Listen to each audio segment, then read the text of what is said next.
I got to oil it, but I got one right here. That's a nice looking knife right there. It sure is. Why can't I operate this thing right? Good grief.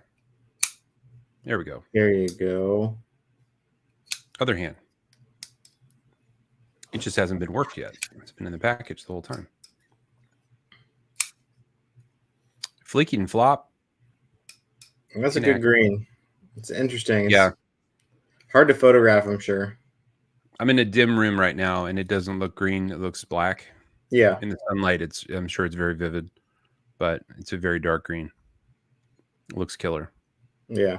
It's pretty cool. I like it. Welcome to FFIB, everybody. I'm Jason. That's Tom. We're Finger Flicked in Box, and we are joining you tonight for a very special episode on the eve of New Year's Eve. What? Bill Booth is first in. What's up, Bill? First. I've always wanted to do that. I've always wanted to just go first in the comment section, but I don't have the balls to do it. It's very 2013 of you. I know.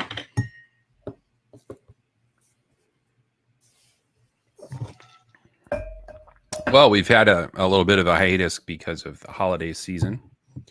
Hope everybody had a good Christmas, good Hanukkah, good holiday season overall.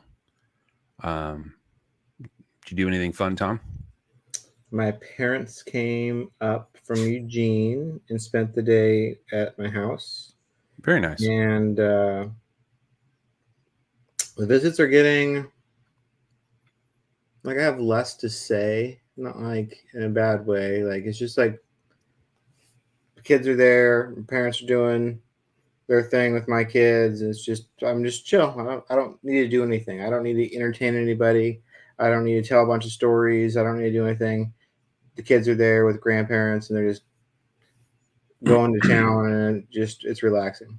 They're really not there to see you. No, not really. Alcoa presents. You know, Blake, I believe Alcoa changed the name of the company. I think they have a new name. Can't ruin the bit, though. Mm-hmm. Yeah, grandparents care about grandkids. They don't care about kids. So yeah, it can be a weird adjustment.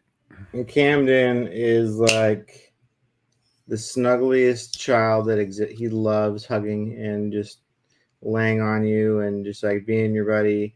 And my mom is not used to this because I was and am the opposite of that. And my brother was not like that. And my nephew is not like that. But Camden just wants to hold and hug grandma, and she fucking loves it so much. I bet. She's never had it before. Affection. Well, good. Yeah, so it's good. Mowing the lawn. Remember mowing the lawn? I like mowing the lawn. It's fun. It's one of the things in life I hate the most. I really dislike. Why? I hate it now because I don't do it often enough, and like every time I do it, it's like, oh, now the fucking lawnmower's broken or something's else. But like when I was younger, mowing the lawn was like my job. I did that. Literally my job. Yeah, it was my job too. What do you hate about it? It's like so cool. You get to make the lines in the grass. Huh? Yeah. I'm very allergic to grass, so by the time I'm done, I'm a real mess, and I'm not going to wear a respirator while I'm working. So that would save me, but then I'd be miserable from the respirator. True. Because of the allergy part, it just messes me up for a couple days. Well, everybody, did you pick up your Para 3 lightweight from the Knife Joker? Because I got one right here, and it's pretty badass. We've got a very, very dark green handle. We got black hardware, black lock, and DLC blade. And, of course, it's crew wear. It's got a good name, crew wear. It wears like a crew, which means it's good steel. I have a theory about knives with names instead of letters. They're better. That's it. They're just better. They're cooler because they have a name instead of like S30V. That sounds as lame as it is. But crew wear sounds badass. Yeah, crew wear. Crew wear. Yeah, Maximate, crew wear, L Max. L Max, the Max of L. Magna Right. Cut, obviously. Duh. Everybody likes Magna Cut. Everyone wants Vanax, not because it's stainless, but because it's called Vanax. Right. I think the only exception is LC200N, which in my mind is not an amazing knife steel, but everybody loves it because of the NASA thing. Oh, well, they use it for ball bearings in NASA. Like, well, that's true. It's true. Cool. Crewware, on the other hand, is a wonderful steel. It's pretty darn tough, and it's also very durable. Edge retention's pretty decent. It's a solid steel.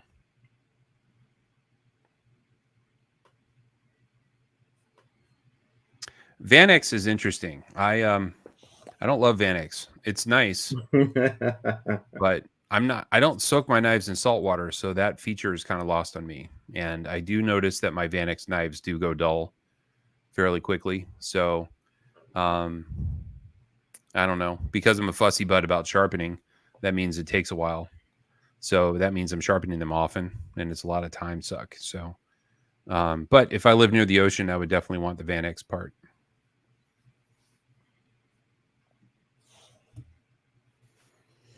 So yeah, the Knife Joker put out their Para 3 lightweight. I know there's a lot of you out there that have a huge collection of those, and then there, of course, you've got the ability to rescale them through companies like AWT that sell kits.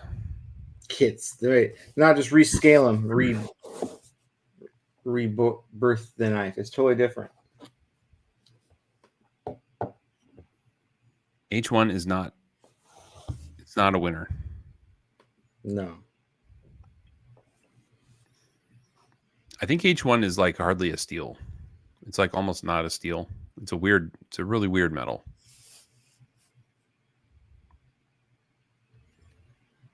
Definitely doesn't rust though.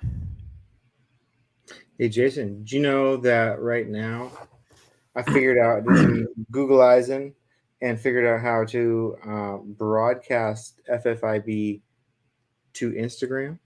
Yeah, you told me that. Yeah, so right now we are live on 3 platforms. We are live Viva Satellite. So I got Instagram comments open up. We got a bunch of people watching on Instagram. Really? Yeah. So they don't show up in the counter? They don't show up in the counter. But Josh Haygood's over on Instagram now. He's watching on that. Genuine question. This is from Instagram. Is it possible to make a lightweight knife in G10 instead of FRN? I suppose it is. It wouldn't be as lightweight. But you could do it. You'd be better off just buying a G10 knife because you'd be spending more converting it than it would cost to. So where does it post when we're live? Oh, there it is. You're broadcasting to Tommaso Moore. Okay. Yeah. So it's actually showing up? Well, kind of. It's at the top. It's at the top of the thing. It's not. Yeah. When I go, okay. I went to the Millie Club page and it wasn't on there. That's why. Yeah, I don't have Millie Club connected here yet. I don't have all the passwords and stuff, I don't think. Tommaso Moore is live. Look at that. We got 6 watchers over there. Nice. Now we are worldwide. The reason I want to do that is today I went on and did a bunch of membership requests, and there was like 7 or 8 in a row that were like, I saw it on Instagram, a post, and I'm like, oh, good. It's getting out there. It's getting recruits still. It's still sucking people in. I had a private message today from somebody that's starting a scammer-free group, and he wants to post an invitation in our group so people can join his group that's scammer-proof. And I haven't told him no yet, but I intend to because, well, you can't have a scammer-free group, can you? And that's something a scammer would ask. So now I'm looking at his profile really close to see if he's a scammer. So a new thing that Facebook lets us do. So when we're reviewing applications to the group, there's the 4 questions that are basic. Scammers always answer those questions the same way. Like, how'd you hear about the group? A friend. What's the difference between a Mannix and a Delica is one of the questions to try to weed the scammers out. and they always Google at and answer the same thing, which is just the Googled answer. But I had one yesterday that it shows how many groups they're in, how many are in common. He had 0 groups in common with me, and he had 122 groups. I opened up his groups he had, and he was in one knife group. It was just like knife buy sell trade, and 120 groups called scammer, whatever, name a country, and it'd be talking about like scammers in that country. So he is aware that he's a scammer, and he's aware of getting busted. So he's in all these scammer buster groups is a scammer. So it doesn't really work, does it?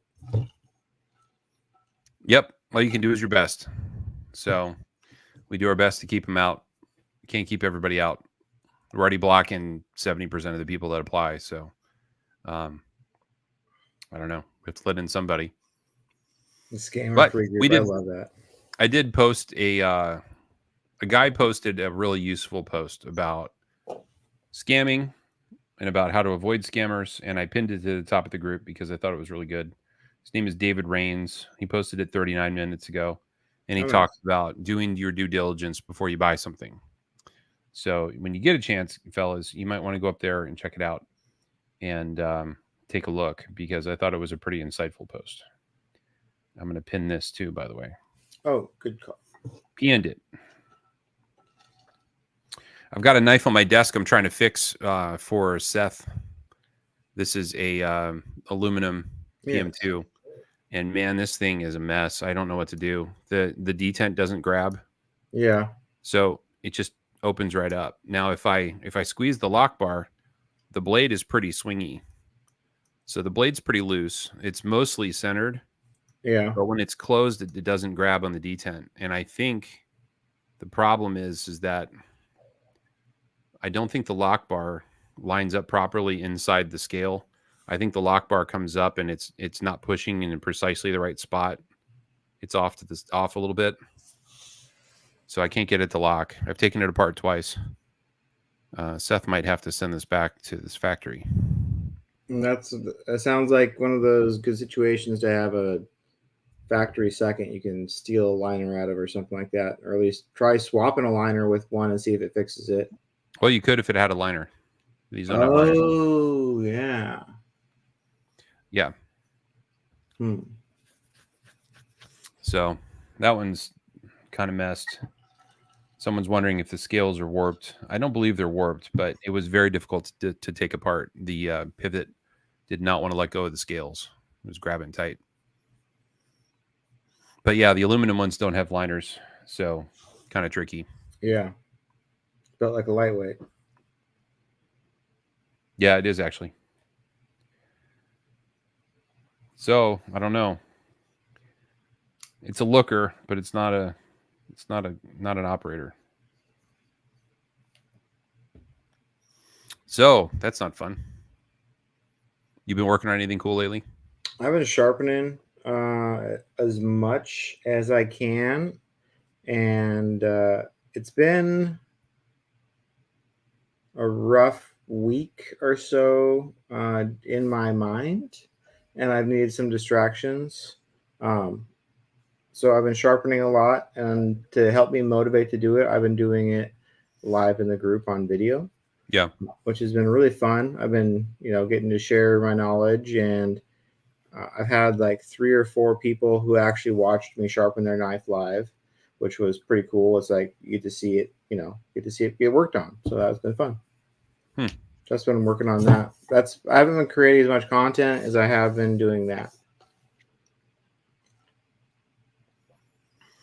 I've been on the run and so busy lately. I haven't created any content. I don't think I've posted anything on Instagram in weeks. So right. Not a lot of posts in the group either. Just haven't been active.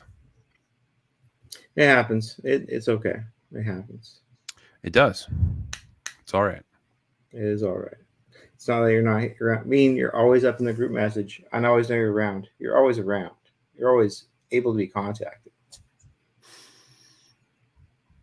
Did you see anything fun in the reveal in the new catalog? Catalog. So the way the catalog works is they don't put anything that's not been already announced in a reveal in the new catalog. Right. So it's a refresher. I kind of forgot some of these things were actually coming. Like, oh, they're actually coming out with a PM2 salt. They're not just like talking about it for like the 8th year in a row. So to see those things in a catalog is kind of cool. So the salt stuff is already hitting the shelves, like the MagnaCut, Mannix. Those things have been dropping and selling out everywhere. The lightweight. So catalog stuff's already coming. Nothing new, but it's weird to see it firmed up that it's really going to happen after people have been bugging them for, I don't know. No one ever wants to salt anything else, but everyone's always wanted a damn PM2 salt. Like, I don't know. The native salt sold pretty good. Yeah, it did. I think it's people wanted MagnaCut though, in any form they could from Spyderco. I was on USA. I saw a post in Knife Trading Sales and Feedback. It's a group that I don't look in a lot, but Yeah. I'll scroll. Sometimes I'll be scrolling and I'll come across something, and somebody had reposted a link from USA Made Blades of this particular knife maker. I don't recall who it is, but they made this very, very strange looking knife, and it said MagnaCut down the side of it, and everybody was excited to get one. And I'm not exaggerating this. That's how big it said it along the blade, Tom. On the front of it said Freeman. That's right. It was a Freeman. So on one side it said Freeman, on the other side it said MagnaCut. Yeah. I'm not here to bag on Freeman. I am, however, going to point out that this is ridiculous. Like, I think the Freemans anticipate that there's this monster need for MagnaCut, and they just can't say it big enough. So they did. And being the smart ass I am, I wrote, boy, I just regret that it doesn't say MagnaCut bigger. I think I had 10 or 12 people get a laugh out of it. But man, that knife has so much going on. Like the scallops in the blade kind of look cool, but it's like, what is that about? I mean, we're doing what I didn't want to do. We're bagging on it, but how could you not? The scallops along the edge can't make it a comfortable cutting knife. It was peculiar. I don't know. I know it's made in the U.S., so we're supposed to love it. Like, that's all you need to make a good knife is USA made, right? So that's got that. Sorry, ladies and gentlemen. I'm looking for a polish cloth that I had a minute ago, and now I can't find it. A what? Polish cloth.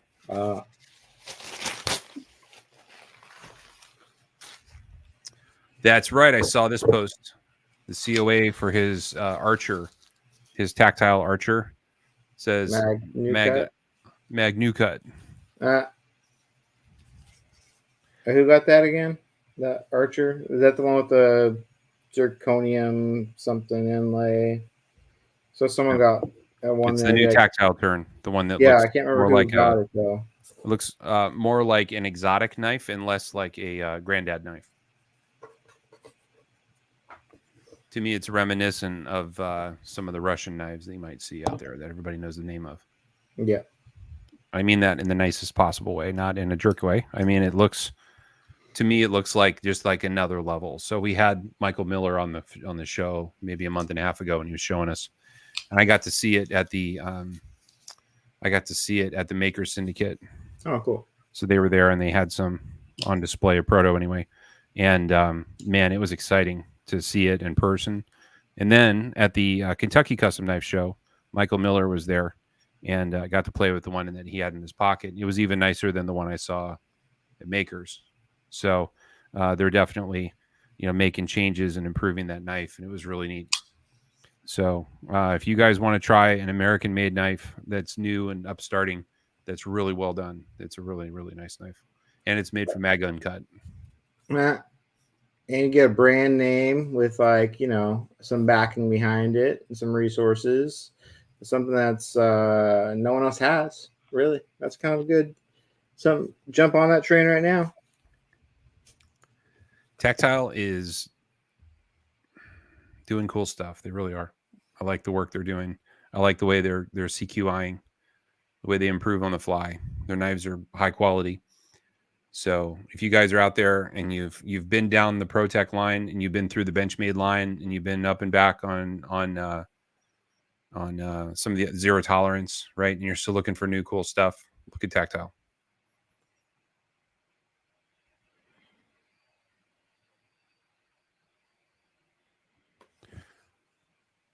I already saw that. Looks like he's got a new one coming. Damn, Tom. How'd you glue the mirror on the end of that knife? This is probably the best mirror I've ever done. This is an 8,000 grit mirror. I've never used my 8,000 grit stone before. So this is an 8,000 grit mirror, and I stropped it with every single gun used diamond emulsion I have on the machine. Actually, I actually did it, not by hand. Yeah, it's better. You don't accidentally shine the grind anymore. Yeah, that is true. It turned out great, and the best part is it's very sharp still. I've seen some guys hand strop after they're done, and they leave a ghost image above the edge. Yes, because they go too shallow. It's no bueno. It's really bad on a DLC. Then it looks really weird and polishes the DLC up. I don't think we've had a show since. No, we haven't. Let me get that knife.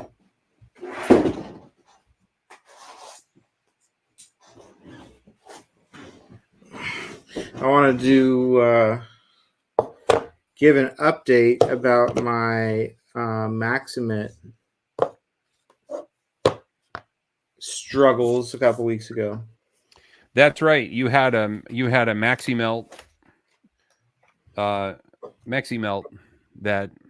you could not sharpen under any circumstance because the steel was fussy pants. And you told us it was a first gen from 2017, and you suspected that there was something in the steel that was causing the issue. And I believe an evil genius was able to apply a remedy. Is that true? Yeah. So Maximate came out in 2017. It disappeared for 2018 out of the catalog. They took it off the shelf. But so that first year they ran 4 models: the Manix, the PM2, the Native, and the Para 3. I bought all of them. I had sharpened all of them, and the Manix was the only one that felt normal. But the Para 3 and the Native were exceptionally bad, where the edge would just chip out. I've had several from the same vintage to do this now, and I'm starting to realize it's not the steel, it's just that heat treat that was done on those original run Maximate knives. Whatever that heat treat was done, and they figured out in that 2018 period when it was off the market before they brought it back and the problem was solved, something was going on. So Triple B Handmade, also known as Sean Houston, also known as Noise something. He's going to change his Facebook name, he told me. He's just being antisocial. He's going to change it, he says. He's going to fix it. He saw my post and contacted me, and the next morning he drove an hour from up towards the mountain to my house in Portland, picked up this Para 3, which I sharpened 3 or 4 times, and every time I sharpen it, the edge would just kind of crumble and microchip, and it just wouldn't get sharp. And this Native, which was doing the same thing, and he took them back home and did something that he couldn't even tell me about. Like, he's very secretive about this. I don't know what he did. He just says he gave it a thermal treatment. That's as much in-depthness as I have into it. I don't know if that means it's a heat treat. I don't know if that means he put it in the microwave. He gave it a thermal treatment, though, and brought it back. I sharpened it. When I had 2 of these Para 3s, so I have the blue one is 2017, the orange one is 2022. I had sharpened both of these on the same stones the same day. This one was best tested at between 300 to 400 on the edge. This one was best tested at 150, and all on the tip, the middle, and the heel, it all tested right at 150. So it's very consistently sharpened. This one now cuts like this one. We didn't re-best test it after we did the stuff because he brought it here and I resharpened it. But now whatever he did, it cuts like it's supposed to. He fixed the steel. He somehow healed the steel or released the tension or whatever he did, but it doesn't crumble. It sharpens up like it should. And I can't tell the difference between this one and the 2022. He probably took it to a chiropractor and gave it one of those neck cracks like we see on Instagram. I saw someone neck crack their Maxmet on the group, actually. Yeah, me too. Maybe he did use the Bic Lighter Baja Blast treatment. Heat it up with the Bic, dip it in the Baja Blast, got yourself a new knife. Yeah, he did something, and now the steel is better. So I don't know what else to say besides that's the only information I have. It's really cool. I don't know how else it applies to what any other steel, but this Maximet of this certain vintage definitely has some problems. Well, Dan, he certainly is a steel shaman. You know, Tom, I asked him if he had played with any of the dendritic cobalt knives that were out there. And I thought he'd go, no, but I'd love to. And then I'd have a chance to send him mine and then he could play with it. And he was like, no, it's not interesting. I was like, it's not interesting. He's like, no, it's not interesting. Why is it interesting to you? And I said, because it doesn't have iron in it. It's not in that in itself is kind of interesting. And then, not for nothing, but you know, it doesn't go dull. You don't have to sharpen it. And he's like, why would you not have to? I explained it to him like, you don't have to sharpen it. If you have to sharpen it, something weird happened. And then sharpening it means a 1200 grit stone, 2 passes on each side, and you're done.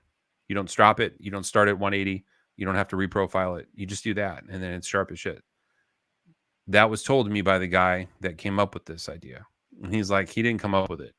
I'm like, okay, well, he was the expert in the booth at the show that I went to. And he goes, well, let me show you something. And he goes and he yanks out a bunch of slides. He already had slides for this stuff. And he was showing me the not molecular. He was showing me like the carbide content and how it's distributed in the matrix. And he's showing me like what it looks like.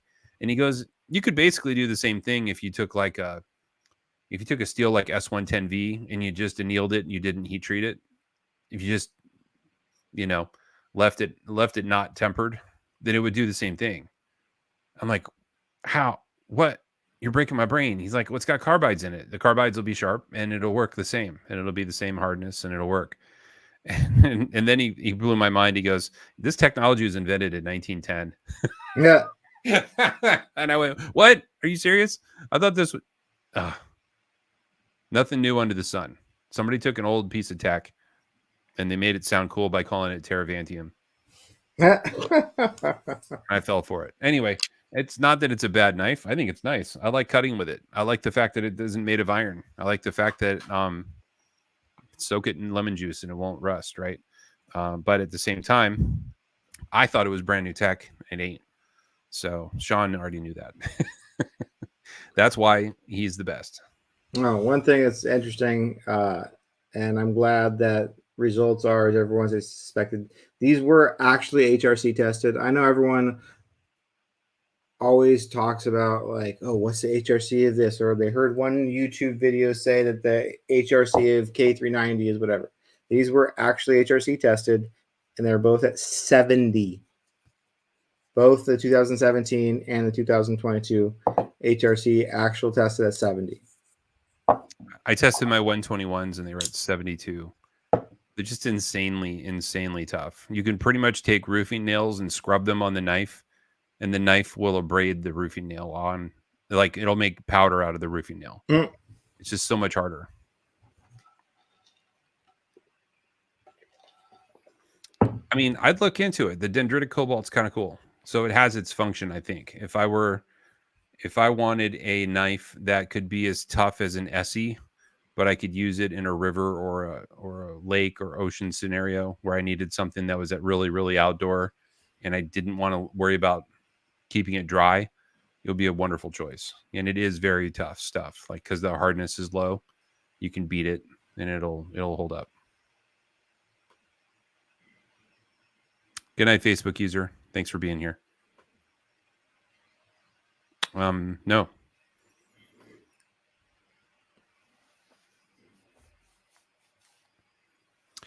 Yeah, everybody wants an update on the Tiger knife. There's no update.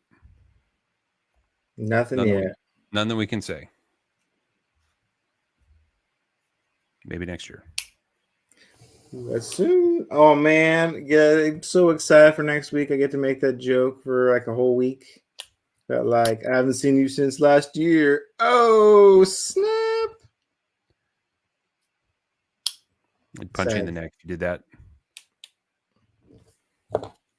You know, every time I play with a Mannix lightweight, I forget how much I like this knife, and then I go, "Why don't I carry this more?" It's a whole lot of knife, and they're always dialed in. Like sometimes you might have to crack the pivot open a little bit, but they're always super smooth. I don't have nearly as many lock issues on these as I do the G10s. It seems like. If this knife isn't tough enough for you, you're too tough for pocket knives. But what if I want to smash a log against it, batoning onto another log? What if you wanted to scoop ice cream with it? It would. You need a S110V for that. Yeah. We used to have a club member that used to scoop ice cream with his S110V PM2. Man, back in the day, club.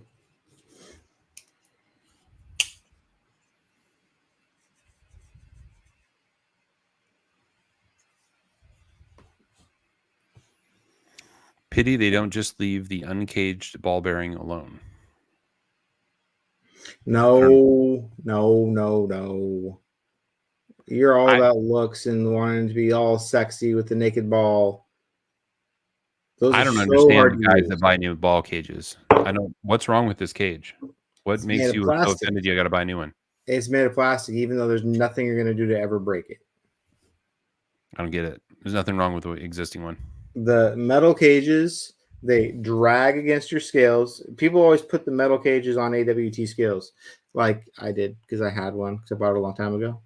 But they rattle. They can scrape against the metal scales and leave marks. They're kind of too sharp on your fingers a little bit. I don't know. I like the plastic one personally. I wish they were still clear like they were on the OG one, so that would be cool. If Rip's Garage Tech makes one, I would buy that one. Dan wants a naked ball like the Dodo has. Those are so hard to use. Yeah, those are terrible. They're all big fat American fingers. You can't use it. No.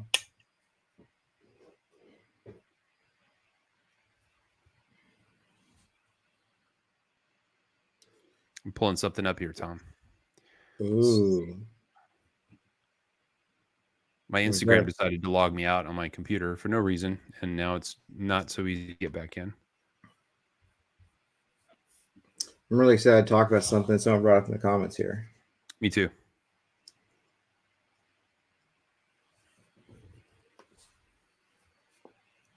Well, I'm just going to go. Oh, I can't. I'm on broadcasting on Instagram. Ooh, I Googled Freeman knives, though. It's hard not to be mean. It's got a lot going on. I don't want to be mean. I bet Mr. Freeman is a wonderful person. So. You know how Hender's got a lot going on? This has got a lot going on. It's got a lot going on. Somebody wanted to talk about the new Vero. So why don't we do that? Yeah. There's two, actually. We have this one. Oh, there is. That. So one of them is a real model. It's called the Lux. This one is named TBD. Only fits in Jinkos. Loving that. The size is listed as chonk. Opening method, yes. Sign is Scorpio. Fits fifth pocket in Jinkos. Use case, see opening method. So this prototype is something that Joseph is kind of looking at, thinking about. That's a good looking knife. I really like that blade shape. Yeah, handle looks good. Dope. Backspacer's cool. How about you? What do you think? It looks thin for a Vero, actually. It is thinner. That's my biggest complaint on his knives is they can be thick. And if it's something that keeps me from carrying one every single day, it might be the thickness. Mm-hmm. Get down with the thickness. So this is the Lux. The Lux reminds me of his Integral. Yes, it does. So I was thinking it was at first. That is a beautiful, beautiful knife. Look how skinny that blade is. Yeah, I think I'm gonna get this one. I saw it today. I only have 8. I only have 8 Veros. I should keep going, right? I only have 2, so I'm selective about which ones I get. I want that one though. It says it's it's 106 grams. Raven the Pirate says that it's so freaking clean. I agree, Raven. That is a clean knife. You can't find a better bro in the knife community than Joseph Vero. That guy, I've watched him ship screws and pivots for people that bust things. I've watched him take things back from people that didn't deserve it. I've seen him buy knives from people who got scammed. I've seen him take care of people. He always donates stuff whenever we have anything going on. He's always happy to donate. He's been generous to come on our show a couple times, several times. Just some of the best people out there are the Veros. That is good looking. Sharpening choil, Tom.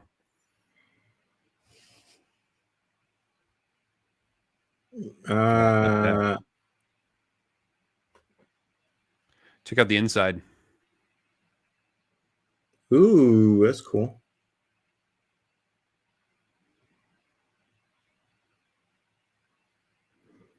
Now, is this also made by Best Tech, or is this something different? This is a Riot. It is. Ooh. Okay, now I'm not that there's anything wrong with the Best Tech, because I love the ones I have, but I am interested to see what Riot does with his designs. Yeah, I'm not. If it was Best Tech, I'd be just as happy, but it is interesting to try something new, right? Yeah. So that's the Riot knife. The other one is a Best Tech knife. So the one that the Chonk doesn't have a name yet. Man, he has a big catalog already. It's crazy. Hey Tom, somebody posted a thread saying what famous celebrities are knife fans. Yeah. Did you see that one? Uh-uh. I added a couple names. I added O.J. Simpson. Too soon. What? Too soon. Too soon. I do happen to know that John Mayer owns a couple of Veros. So that's pretty cool. Oh, really? That's pretty cool. Yeah, he's a knife man.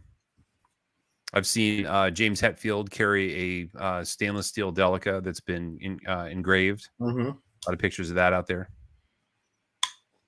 One of my least favorite kind of posts, though, is like when people see him in movies and people like, oh, the bad guy in this movie.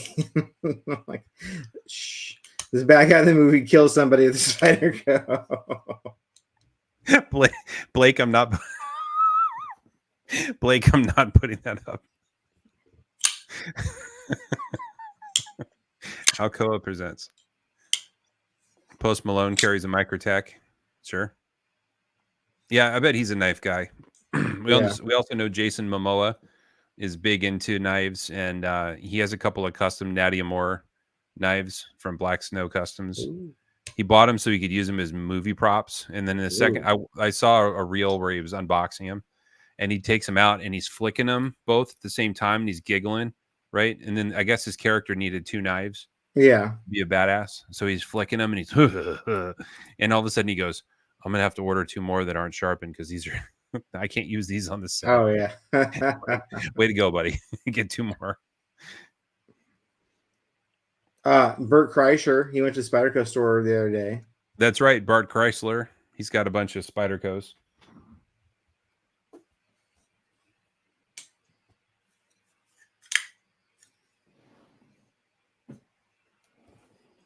Keep looking at my drawer to see if there's anything cool we can talk about. That's a good looking edge there, buddy. Yeah, the hand satin. Ooh, 8,000 grit again with the hand satin. It looks so clean.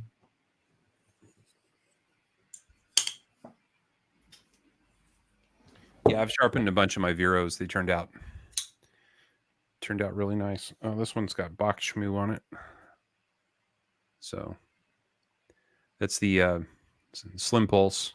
Wow. I kept it kind of small. Yeah. There we go. See it twinkle. Mm-hmm. Like it. I like the Slim Pulse. Wish it was lefty, but Oh yeah. beggars can't be choosers. It's got both sides deployment though, right? Yeah. Can you open it left-handed? No. I can just tab it. Oh yeah. Oh, this is If you guys fun. need any Gerber gear, Tom lives near the factory. You can swing by and get something. So today I did a live and I got a package in, Jason. So I'll show off. This is the most diverse package of knives I've gotten in. So the first one was his Gerber, and we sharpened this live on video today. I spent 45 minutes sharpening this thing, and I couldn't get it sharp. And the edge was crumbling a little bit, and it would not form a burr. You should send it back to Brian Brown and ask his take. Honestly, tell me that's not a Brian Brown. But I did it 3 times before it got sharp, and now it's finally sharp. I took a ton of profiling, took a ton of work, but I was doing this on live video, and I'm like, oh, let's test the edge after I took it off the sharpener, and I was like and then I did it again, and it was like half the edge was good this second time. I'm like, well, folks, thanks for joining me for 45 minutes, and this is going to be a disappointing end to this live video, but we didn't actually finish anything. You got to test it before you take it out of the sharpener. Yeah, you can't. It's hard for me to do that though when you go like this. But so I got that. What I like to do is I keep one of the many receipts that's laying on my desk, and I just go like this. Works. Oh, CRKT. Ooh, a drifter. Chris Reeve knife and tool. Yep, this one's nice. Next up, and then this gas station knife. That's no gas station knife. What do you think of it? Is this an Alan Leishwitz? Is this what this is? Yeah, it is. It's fucking crazy. Yeah, that's fucking sick. Tell whoever owns it I want it.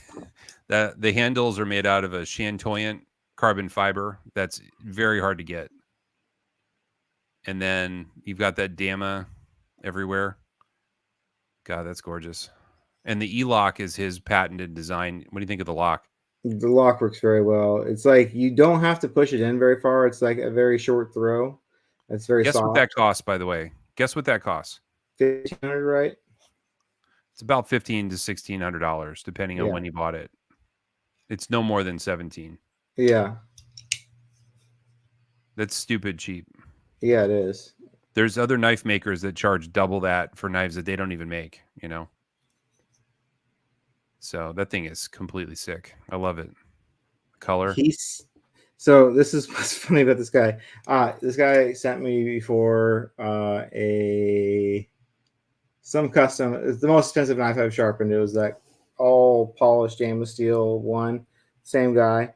This guy sent this to me in this beat up little pack. Yeah, it checks out. With not even his same name as the name on Instagram. No other identifying marks. I just happen to remember like, oh, that name is for that profile. I happen to remember that. And he didn't tell me he was sending me this until after it was already shipped. Didn't give me tracking. And I'm like, man, I would be a little more worried about making sure I knew this was landing. And is it a chisel grind? It's got a bunch of facets to the edge. Yeah. No, is it flat on one side and ground on the other? Ground? No. Okay. He does chisel grinds sometimes, and they drive me crazy.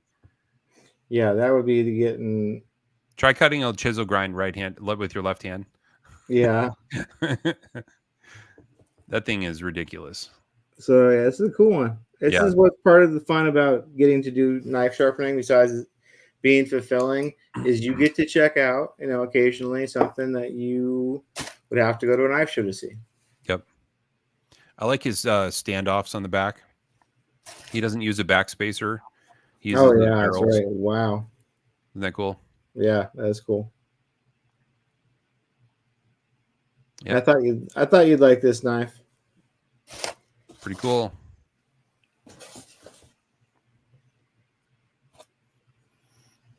I almost had my Edgar Cole sold. I had a guy that wanted it. I got it all boxed up. It's ready to go. And the day he was going to buy it, he got laid off. Poor guy. And then I found him in a couple other knife groups selling off a bunch of his collection. He's got a really good collection of, hard to find, rare, cool stuff. And poor guy, I felt bad. I was like, oh man, I hope you find something quick. Yeah, that's rough. Is it just me, or are the comments stopped? Kind of stuck, aren't they? Yeah, it's been there for a minute. Yeah. Sometimes people stop being chatty, and we just got to poke them and say, hey, not very compelling. Everybody went to sleep. Hey, get back to typing, guys. Feed us. There we go. Comment. Boom. That's good. Love it, Patrick. I forgot to give my mom any stickers for Christmas. I was gonna give her one. You looking good in that. Oh yeah. But yeah. Oh well. I'll give it to mom later. I'll see her tomorrow. Do you have a favorite of the memes with our face on them? There's a lot of really good ones, and I know Brad's gonna want credit for the one that he did. That he acted like it was hard, but I happen to know how those work. No, it's not hard. The Beavis and Butthead was my favorite. So that was pretty good. Christian Klein hit it on the head. That was such a formative show for me. So it made me so happy. I like the Beavis and Butthead one too. That might be my favorite one. Yeah, it probably is.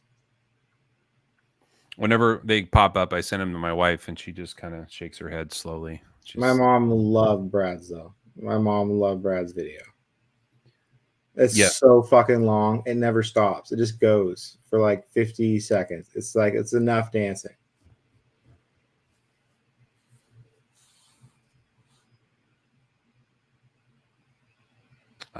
Man, I saved one the other day and now I can't find it. I must have deleted it. Oh, I know which one I really liked. I like the Drake one. The Drake meme where it's like common steals, whatever, and it's your face at the top, like, ooh, this. And the face goes good with the meme. That's the best part. The Brokeback Mountain one was pretty funny.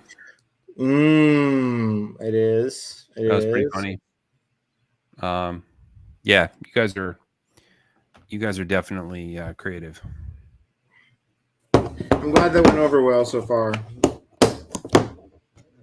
I as well was a little worried.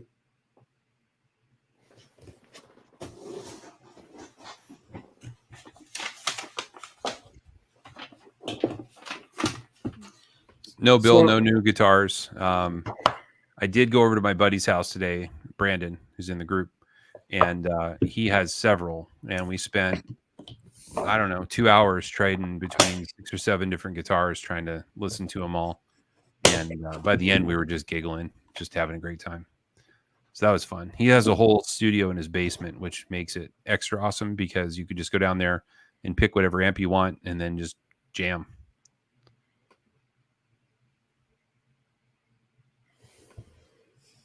It's not a bad idea. Jason, Tom, and Tony.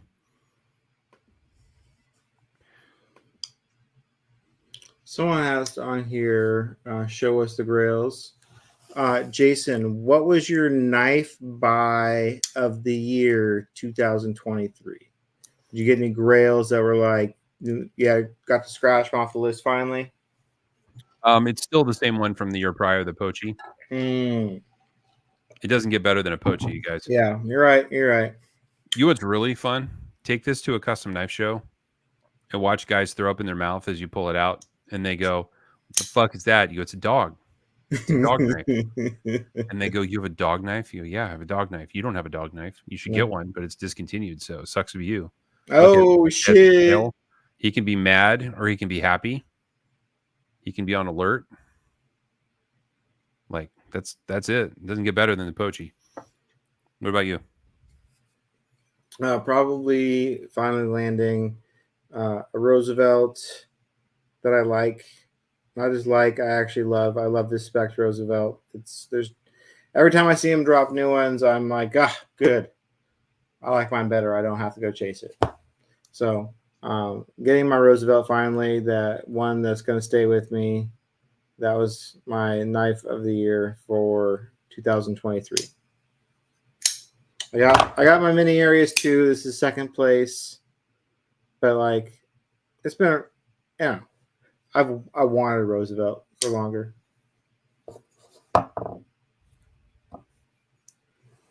I don't feel like I'm qualified to name a favorite knife from 2023. I haven't played with enough. I'm not buying them nearly at the frequency that I did during COVID. And then also I used to export a lot for people in other countries. So they would buy things and send them to my house. So I got to try a lot of stuff. And that's not happening at all like it used to. So I don't really feel qualified to say. The mini Arius is definitely a pleaser for me. This is something this has been in my pocket the most since the show where I bought it of anything that I own. So nice. This is definitely, and also I need to sharpen it. It's getting dull, but this is a wonderful knife. I didn't think I'd like the size. I thought it'd be too small, and it just isn't. It's fantastic. It really is good.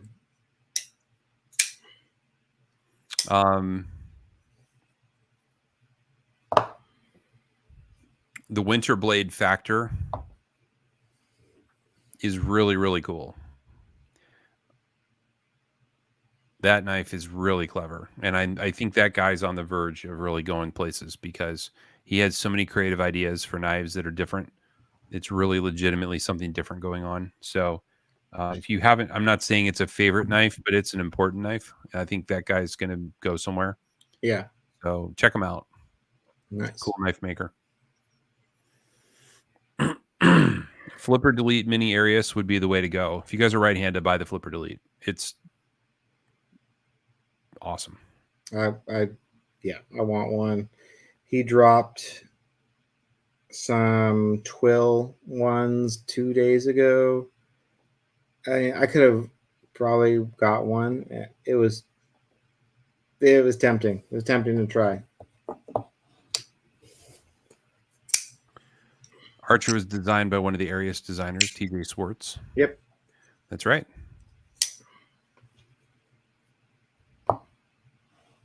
No, it's not. To write your congressman.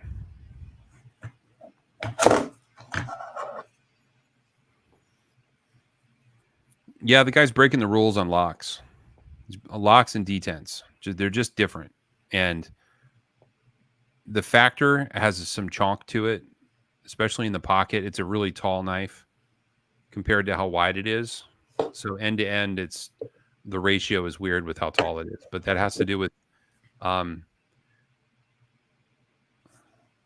when you start with the way his detent works and his push button design for the release of the knife.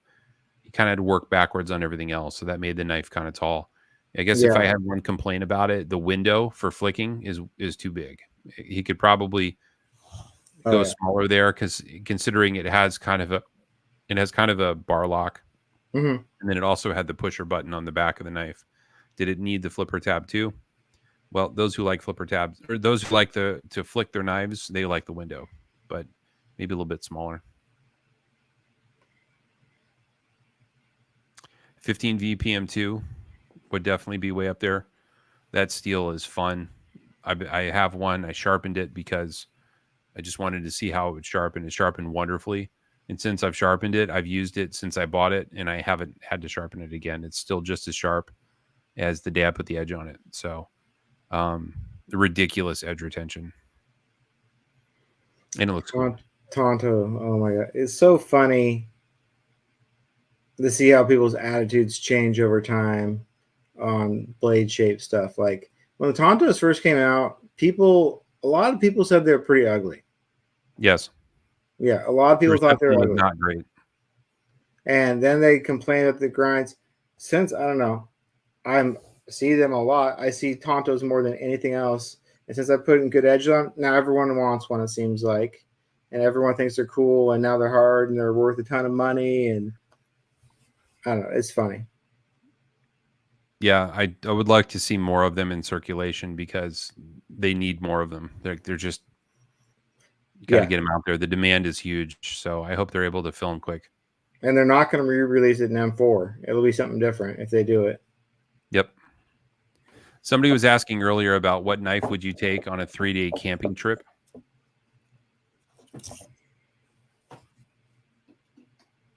I think I would probably go with a orange millie because I won't lose it, and it's got a lot of blade, and it's 30V. I think that's what I would go with. I would take an orange Manix lightweight. That would be my number 2 choice. Not losing that in the woods. You can rinse it out in the river if you want.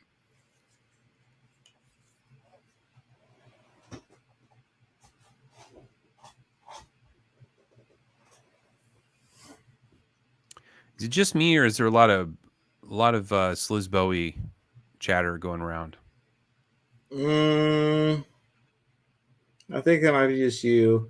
I We saw had someone. Natalie Joy Parker go and buy a handle Yeah, out the blade, and then there's been several people asking for them. yeah. And there's Brad got been his blasted, and it looks dope. somebody wanted a quote on one. So, by the way, everyone, that's a great thing that you can do to improve your blue Sliz Bowie is have the handles refinished because that blue ano kind of sucks. It gets really scratchy and really chalky and loses its color quick. You can have those handles blasted or tumbled, or if you don't like the way your Sliz is, have it refinished. You have it done by, I forget who Brad had it done by, but you could have Rec do it. You could have your favorite local machine shop do it. I don't know about a local machine shop. Yeah. You just need Someone do it. You just need ano. Yeah. Yeah, within the next 5 yeets, they'll have more at Knife Joy.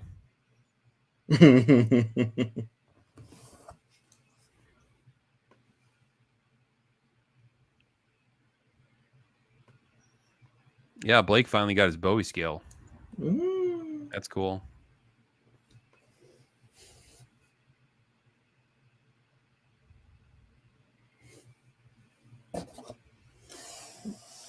I'm still really liking my Bowie scale. This one.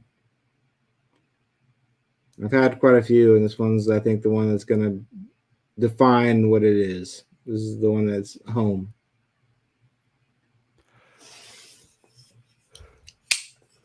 I put mine back to original, and it's kind of left it there. I would like to try, but the reason I originally got a Bowie scale back before they were commonplace anyway, is because I have a really bad scratch on my titanium on my original one, and it really bothered me. So I guess I could get it refinished.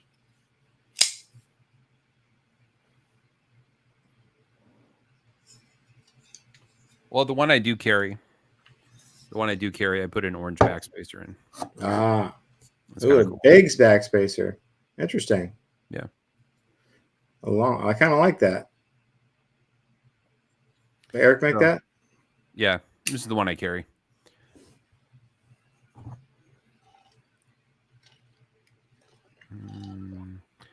Holy cow. What is up with that? Uh-oh. I thought I had a chunk out of the blade, but I don't. It's just dull. Look. Oh, okay. Good. Yeah. Nothing to cut here. Did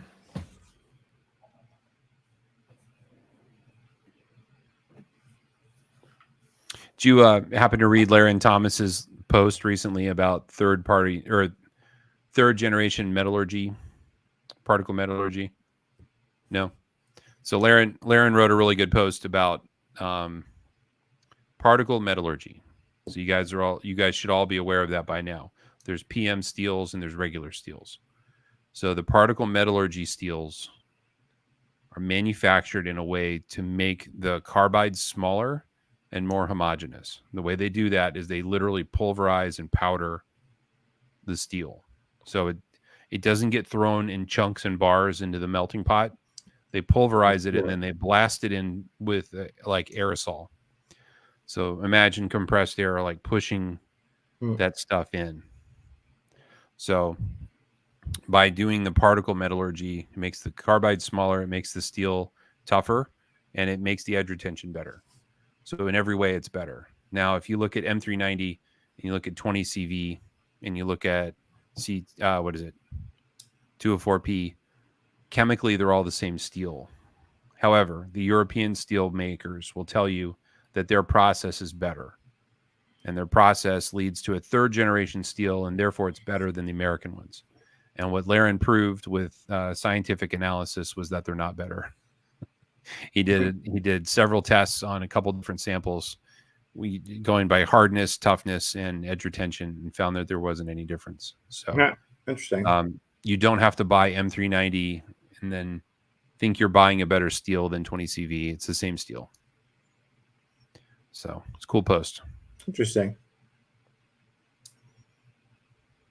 Also, on your knife where it says CPM, like CPM Rex 45, that means crucible particle metallurgy.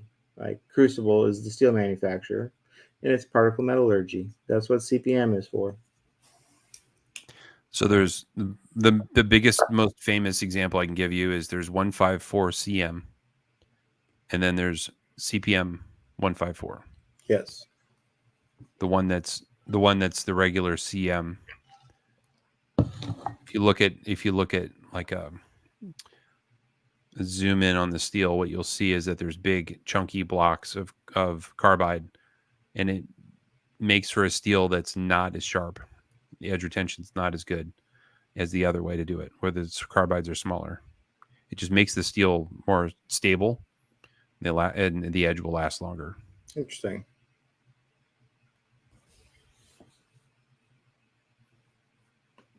I mean, that's what companies do, right? They find a differentiation and then they turn it into a feature. So it is true that the European style is a little bit different, but the difference doesn't lead to a difference in production and productivity. I think now I don't remember where I saw it. It might have been part of the same article, but somebody was talking about how M390, we all think of it as an elite steel, and that also is a marketing gimmick. It is not an elite steel. It is a fine steel, but the carbides that are in that steel are not particularly tough. So it has vanadium, but only a tiny, tiny amount of vanadium. The other carbides that are in it are not the hard carbides, the ones that you want, the ones that make for a really good edge retention. And M390 is rather easy to mill and to work with. So knife makers like to use it when it comes to grinding knives. It's easy to grind. So we have all believed that steel is a hyper elite steel. But if you look at the close up scans of that steel, the carbide matrix is really chunky. So it doesn't have that smooth homogeneous thing that we talked about. It's very, very chunky. That means the steel does not have the edge retention of many other steels. And again, you can look at Knife Steel Nerds, you can look at Laren Thomas's data, and you can see that M390's edge retention is actually on par or worse than S30V. Its toughness is the same as S30V. So while we're all bagging on one hand and praising M390 with the other, we're not really gaining much. We're gaining a little more stainlessness, but I don't see a lot of rusty S30V out there. Yeah. So it's, some people also, the other side of the coin, people will say that M390 is just new S30V. And it's becoming so common that it's pedestrian like S30V is. And I think there's some truth to that. Any idea why Daniel from Oz is using 20 CV on his Rosies? 20 CV is a good steel, like we said. It's fine. It's also easy to get, I bet, and it's probably a really good price from Crucible. So I think he might just want to be trying something different. He's probably had a lot of conversations with Bill Koenig. They're friends. He's probably had a lot of conversations with him about working that steel and using it. And we all know Koenigs are made with mostly M390, some 20 CV, some Magna Cut. Yeah. But 20 CV is like we just said a minute ago, it's easy to machine. So it's probably something that he wanted to try out. Daniel Osborne told me that he started with Ffib because Super Steel Steve told him it was good. So that's all it took for him to choose Ffib at the beginning. It wasn't like rigorous testing on his part. That's funny. He was told it was good. That's funny. So sometimes there's not a reason for these things. Okay, I changed Tom's my showing mind. his favorite Sabenza, but we can't really see it. It's hard to see. It sucks. There we go. With the right angle. Spidey Hole Sabenza. Do you know who did the work? No, I can find out. But it's also been vapor honed, I think it said. So this finish isn't that blasted finish feel, and the blade's also been blasted. Really can't see it. Yeah. But Spidey Hole Sabenza, full size Sabenza with the Spidey Hole. I get it blasted like that or tumbled. Oh, I'm sold. That post is my most liked post for months, and all it is just one picture of that thing laying on a table. It looks so good. The larger U.S. Steel company that you saw that was supposed to be sold to a foreign buyer is U.S. Steel. So that's the biggest. That's where Larry Thomas works. The foreign buyer is Japan. Nippon Steel. But yes.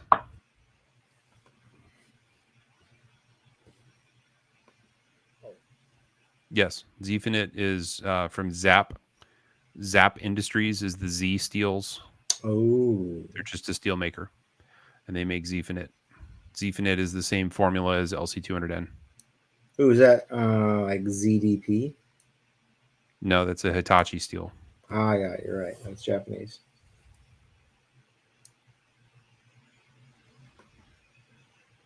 So there's a lot of reasons why that might have bad surface rust. It could be the heat treatment. It could be the treatment of the knife before it left the factory. It's most likely a problem with the way they bake the steel. So I would contact American Blade Works and show them and tell them. I think they would want to know about that. But S35VN does not typically have surface rust in a bad way. But if you cook it wrong, it will. You know, if you have MagnaCut in the raw state where it's not heat treated yet, it will have rust all over it. It's just, I saw a piece once and I laughed and laughed. I thought it was 5200 and they went, nope, it's MagnaCut. Funny. I had no idea you had to bake it to make it not be, not make it not rust.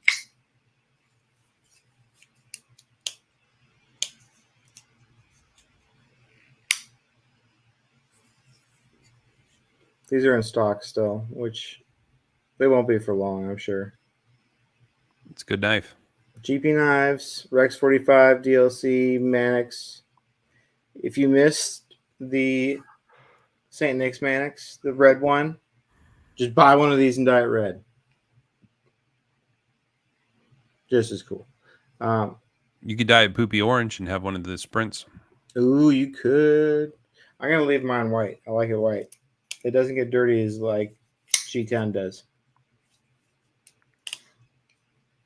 Yeah, white G10s are like white hiking boots. It's just a bad idea. Yeah.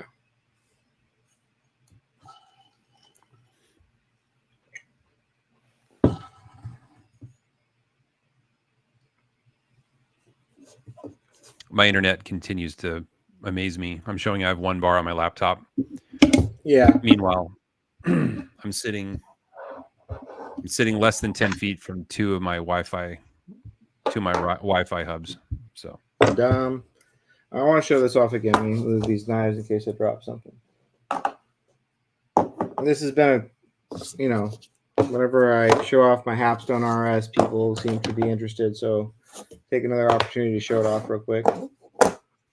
So I'm getting used. I guess I can get an update on my RS. I've been using it a little bit. So here's the Hapstone RS.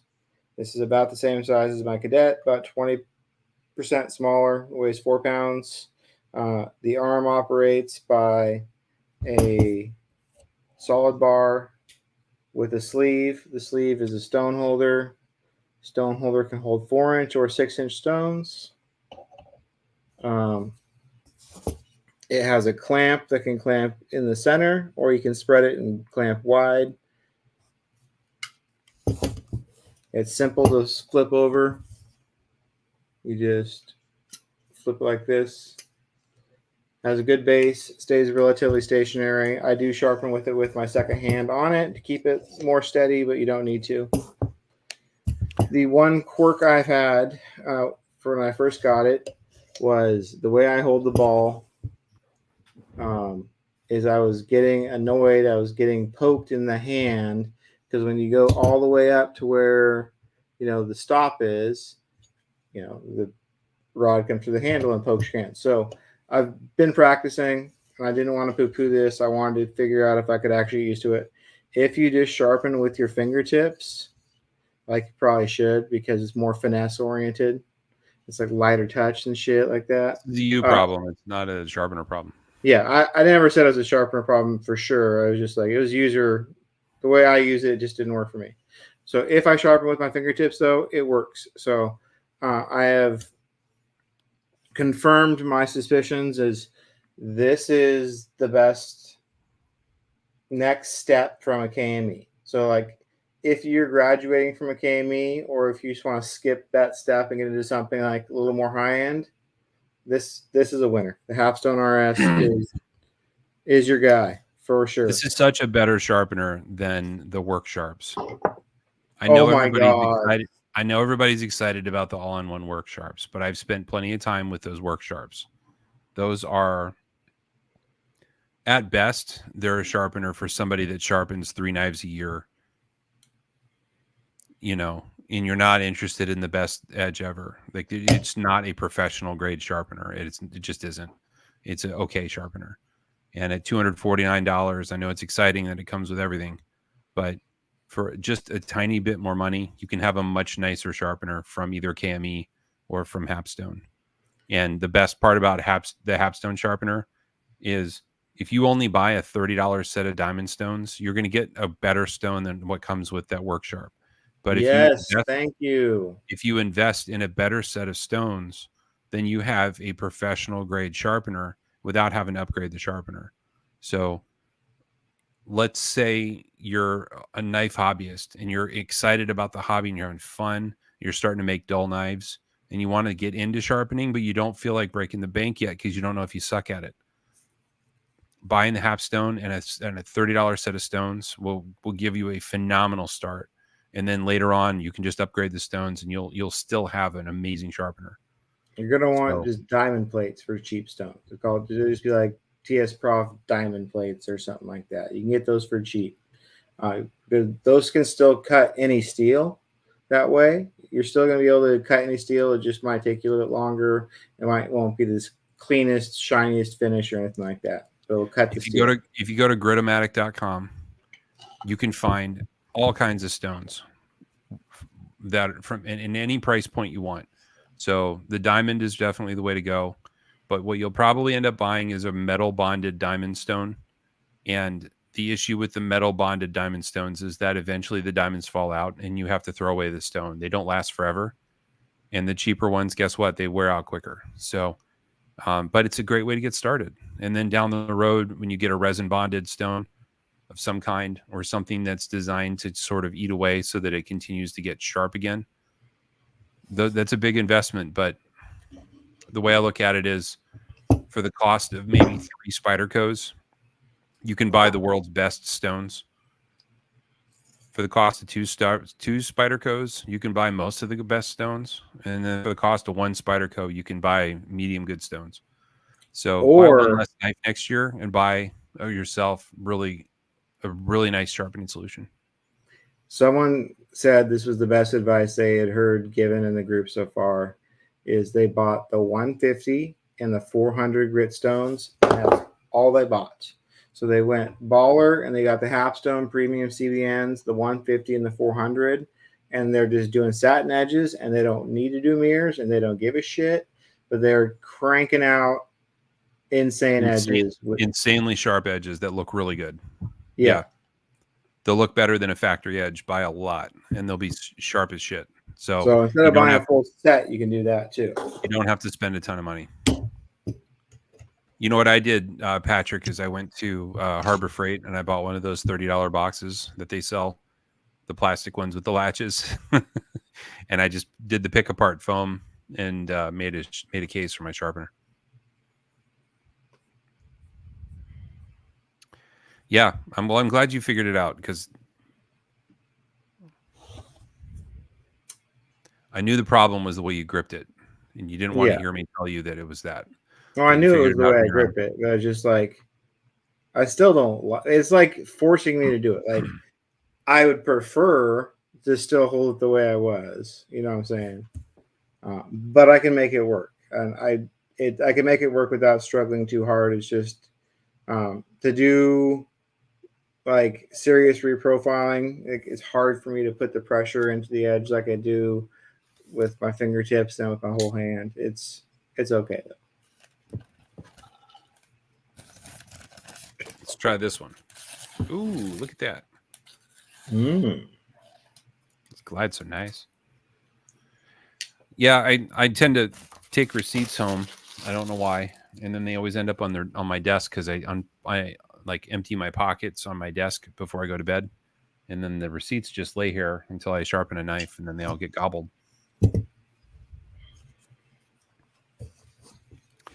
Yes, you must be an expert ball handler, Chase. I guess to summarize, if you are looking to spend 200 plus stones, so in the $300 to $400 range, let's say, this is what you want. You want this sharpener. This sharpener is fantastic. We'll do any steel, any knife, big, small. It's well made. It's kind of cool. This cool little ball is neat. How it says the magnet here. It's got a micro adjust. It's got a macro adjust, height adjuster. It's simple but nice, and there's nothing else I can think of in the price range that comes close to this quality.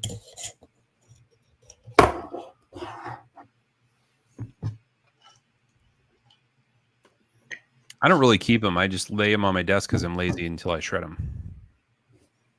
More than anything. Mm-hmm.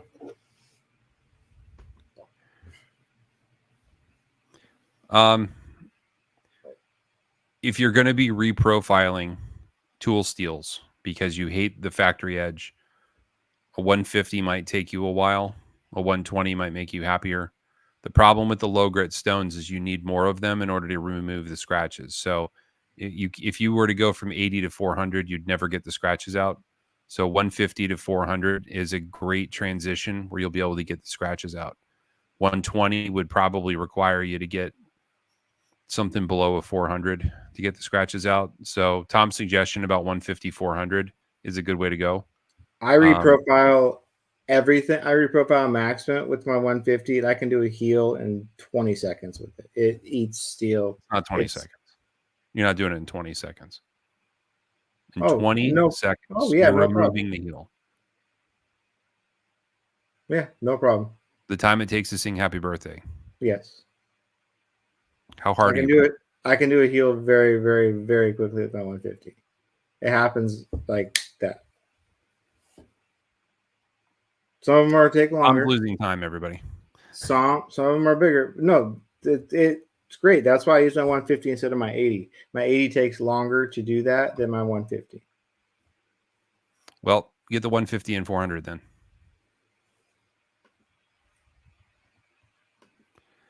Are the triangle stones for sharpening serrations for any of these systems? There are some companies that make triangle sharpeners that will fit on a 6-inch. Yes, they're out there. Scott Gunn has some. I don't know where he gets them, but he's got some. Are you really dulling serrations, Christian? That's the better question. If you're making them dull, then you're really going at it.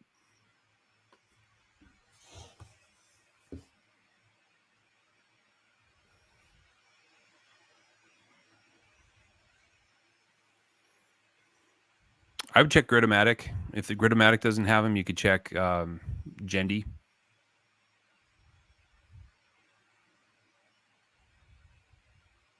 Gendy Industries has a ton of sharpening stones. But I like Gritomatic because they're in the U.S. Gendy is in Taiwan. Shipping takes longer. So I'm confused about Gendy because there's also Gendy Australia. Isn't there? I think there's like multiple Gendys. I thought there's also a Gendy USA, but the one like we knew through Tom Blodgett was in Gendy in Asia. I've ordered many things from Gendy, and they've always shipped from Taiwan. Okay. Not a problem. It's fine. It just takes longer. Yeah.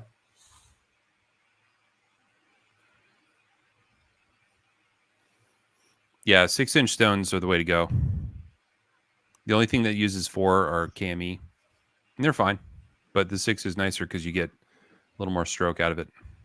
I got so used to using 4-inch stones. I thought that they were the shit because that's what I used for so long. And then when I switched over, I thought I would, only use 4 inches worth of stone because I got used to it. I hit my stops all the time. I use every inch of those big stones. It's really nice to have that much extra real estate when you're doing long strokes up the edge.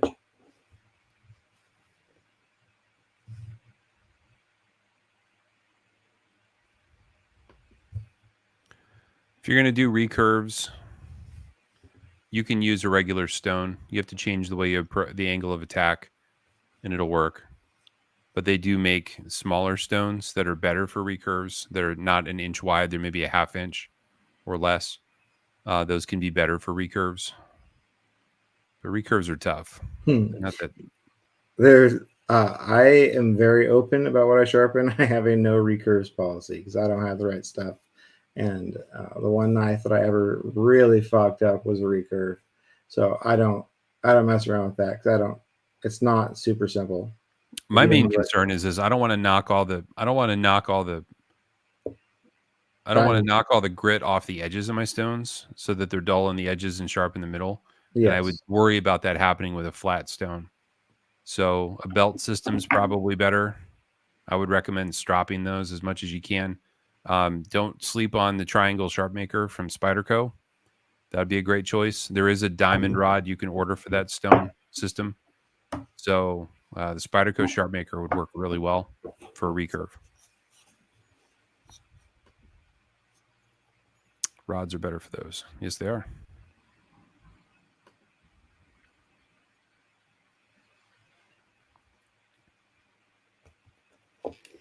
I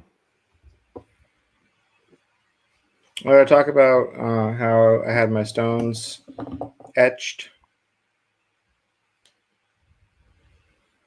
So my 400 and my 150 stone, it's not that they were worn out, but they could be performing better. So Mr. Sean took these and etched the surface with ferric chloride acid, and exposed just a tiny bit of the CBN and ate away a little bit of the metal matrix. And first knife I did kind of fucked up because it went really, really, really fast. Yeah, the way that those work is you have a layer of metal that's a very soft metal, and embedded in it are the grit of the CBN. So what happens over time is those little CBN grits will fall out, especially if you push too hard. So the grits fall out, and what happens is that the knife ends up rubbing on the metal more than it rubs on the CBN. So your stones become less efficient. So what you want to do from time to time is you want to acid etch them, and that will remove some of the metal, and it will reveal more of the stones. So imagine if this is a stone and this is the metal, you want the stone to pop up out of the metal. So by etching it, Tom, stone's got a lot more effective. It's not unlike having a piece of sandpaper and you're sanding something dusty. And so the sandpaper gets filled with the dust. It loads up with whatever it is you're sanding. But then you go over to the compressed air and you blow off the sandpaper, and all of a sudden it works better again. It's kind of what you're doing. There are also CBN rods for the sharp maker.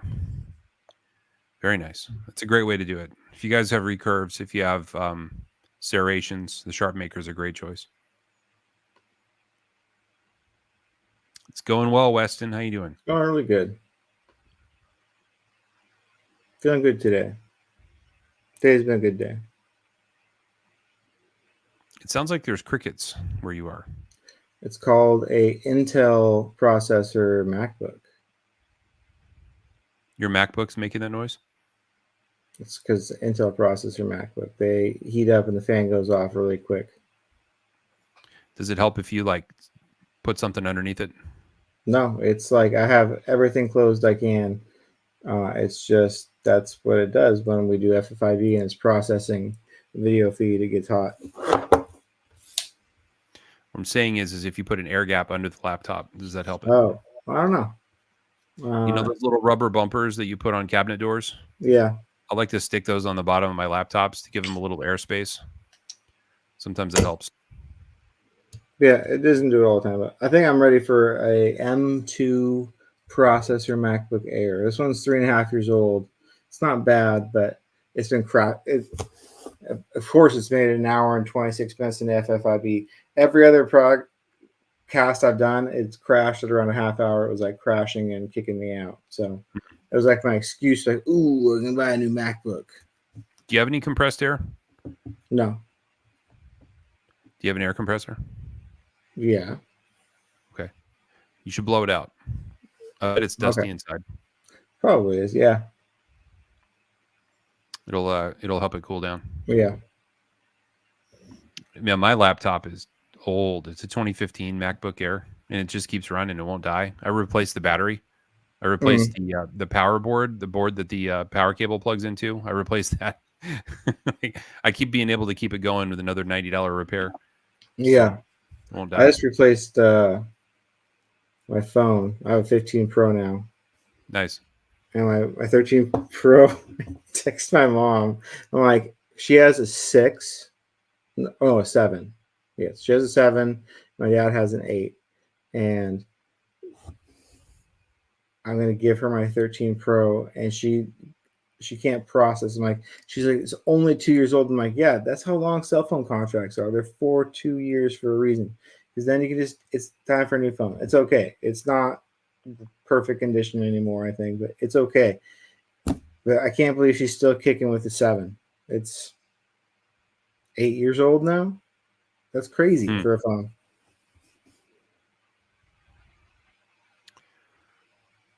I think my nieces still have SEs.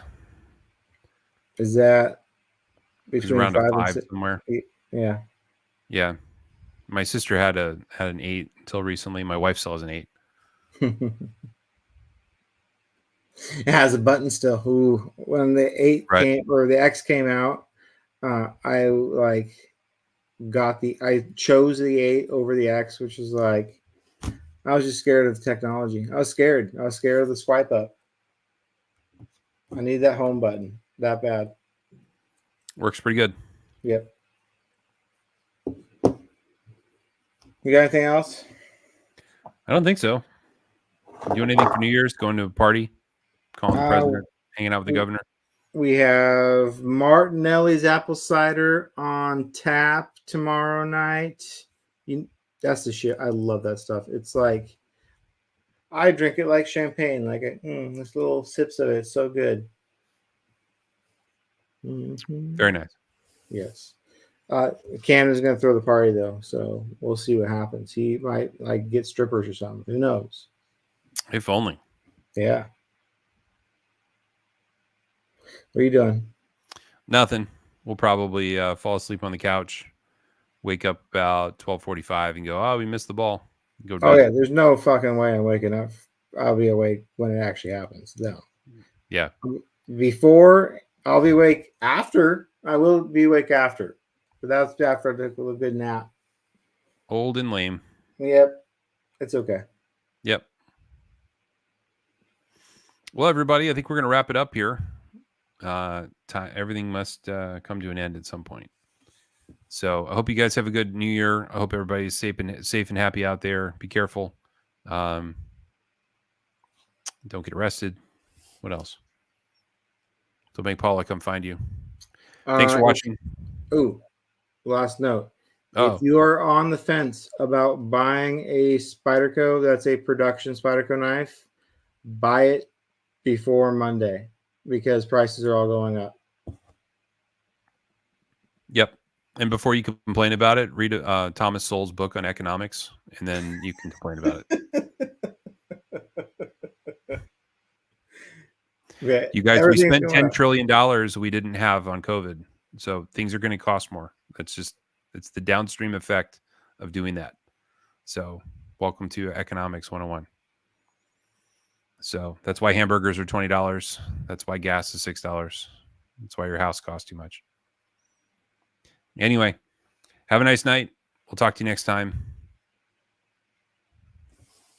Bye.